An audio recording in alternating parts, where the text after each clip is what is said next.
I know that y'all consume a ton of American news because we're right there, and we're pretty loud about it. So I know y'all saw the mugshot and everything. And sure. I was fascinated by that day, but not by him, not by Trump. Most fascinating person to me in that whole day, because Trump went in, turned himself in, and he had a lot of co-defendants, like 10 plus co-defendants that also had turned themselves in that day, take their mugshot, everything. But the person that I'm the most fascinated by is this dude named Harrison Floyd. Right? Now, Harrison Floyd is one of the co-defendants with Trump, and he's the only one out of all those people that did not get a bond agreement, right? He had to sit in jail until he could see a judge. He's also the only one out of all those people that is black. I should also point out, he's also the only one out of all those people that allegedly assaulted the FBI agent that tried to serve him his subpoena, all right?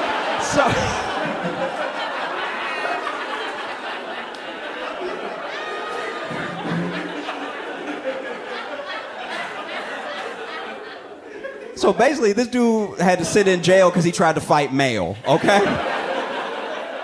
So basically what happens is, FBI show up at the door, try to give him his subpoena. He went for the FBI agent's gun, all right? Then he later admitted to police, if he had got the gun, he would have shot the FBI agent and killed him. He also admitted to police that if he had known it was the FBI at the door, he would have brought his gun and shot him and killed him. All right?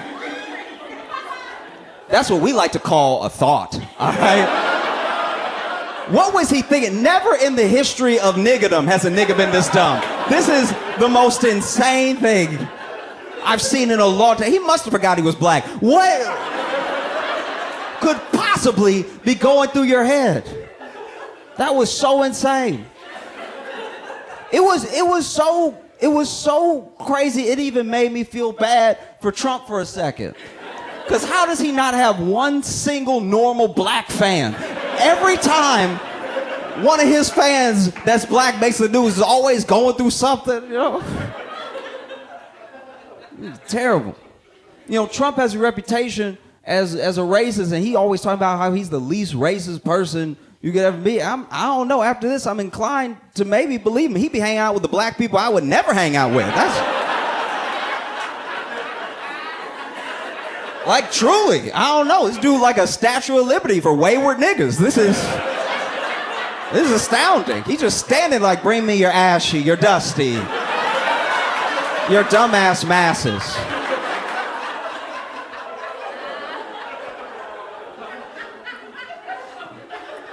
The story was so crazy, I'm not gonna lie, I even felt bad for FBI agent. I never thought I'd say that in my life. I even felt bad for the FBI agent, because if somebody goes for your gun for a split second, you gotta think they're going for your dick. You gotta be like...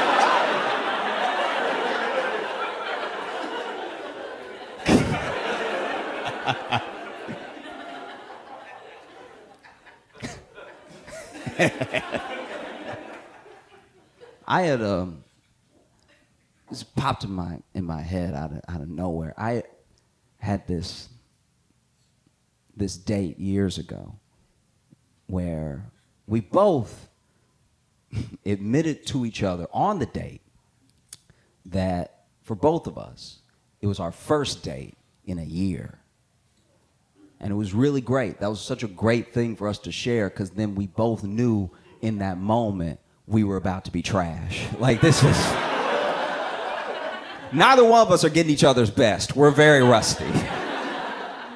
And it actually ended up being a great date. Like, it was a great little hangout. We were getting along wonderfully. The vibe was not there, right? We weren't clicking in that way. But we were like, no, this is like, it's just great to spend time with a cool person, And so at the end of the date, it was like a non-verbal thing. It was just a thing that we were both thinking. We just went ahead and we gave it a shot. Just one kiss, just to see. Because we've been getting along great for 3 hours. What if there's a spark, you know? You don't want to miss out on that.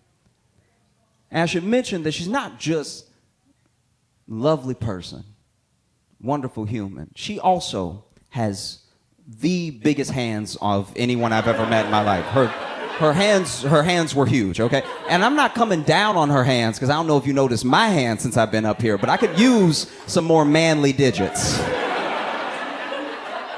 These are not the hands I would have picked if they'd been handing out hands.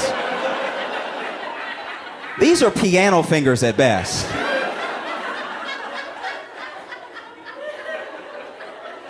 I was jealous of her hands the whole day. We went to an arcade and we were playing whack-a-mole and she was using the mallet and her hands. She was like,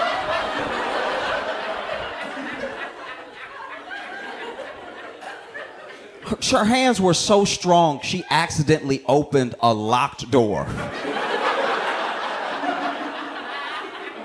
Bathroom door was locked. Somebody was in there. She didn't know. She just twisted it. And we all heard the pop. It was a pop because she broke the lock. She has a locksmith right here. They just popped right and opened it. Oh, I'm sorry. You know what I mean? Spent the whole day jealous of those hands. And so we went to kiss, right? And as we went to kiss, I felt something. I felt something up.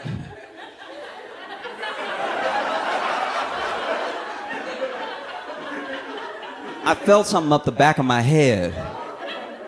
And I realized it was her hand. She was cupping the back of my head with her hand. I'd never been cupped before. I didn't even know that was a move people were doing in real life. Like, and if you were far away, it must have looked like my whole head fit in her hand.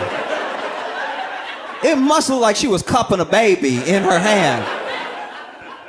And then I could feel this. I could feel this pressure from her kiss that was knocking me off balance a little bit. And that's when I realized, I'm like, wait, this bitch trying to dip me.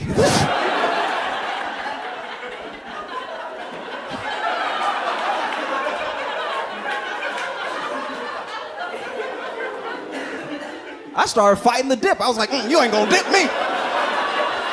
You ain't gonna dip me. I'm a man, you ain't gonna dip me.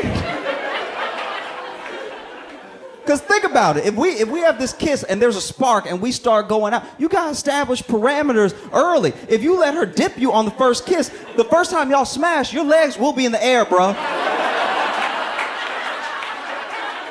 That's just the law. She already established dominance, all right? And so I'm fighting. I'm like, you ain't gonna dip me. You ain't gonna dip me. I ain't going. I'm sure I gave her the worst kiss of her life because my core was on fire. So I'm sure I was kissing just like.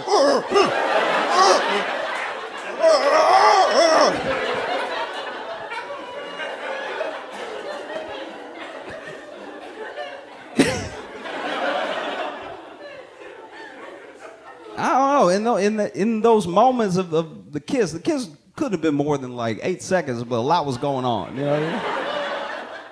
And like, I don't know. In that kiss, I kind of felt, at least what I imagined, like I almost feel like I felt like a woman for a second, because I was like, you know what I mean? Because I was like safe but in danger. You know what I mean? You know what I mean? Like she had me, but she might take me. You know? I need to make a confession to you guys.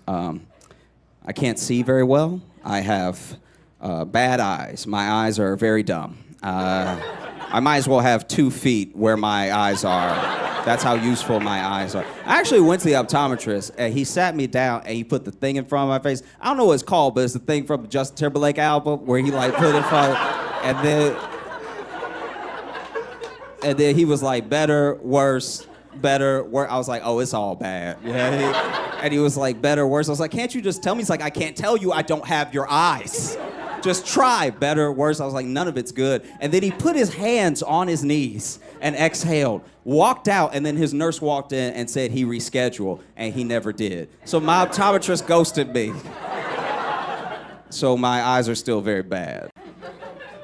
I was getting a smoothie at a Julius Caesar. It's a smoothie place. Actually, you know what? It's not Julius. It's Orange Julius.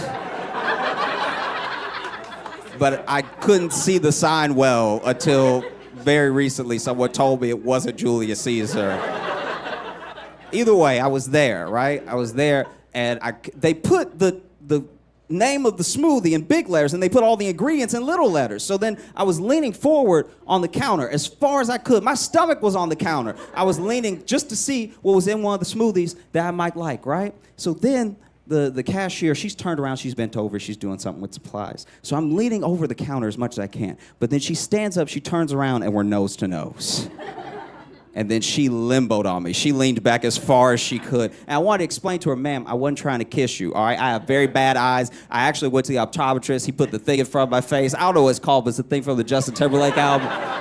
But I didn't want to explain all that, so I was just like, I don't love you. And I was fired from being in a gang.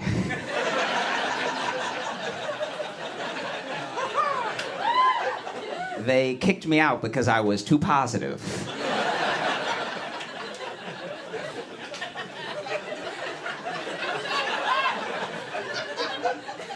They were like, why you always smiling, dog? I'm like,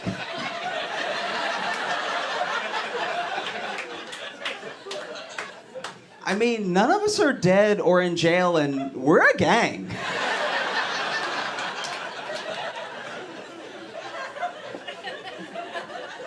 They also kicked me out because I apologized too much. Our drive-bys sounded like... Sorry! Like, that's... After a while, I saw their point, you know? And even when it came down to it, and they were kicking me out, and I was like, I just want to hang out with my friends, and you guys are my friends, and now I don't know what I'm gonna do. Why do I have to leave? And they were like, bro, you giggle.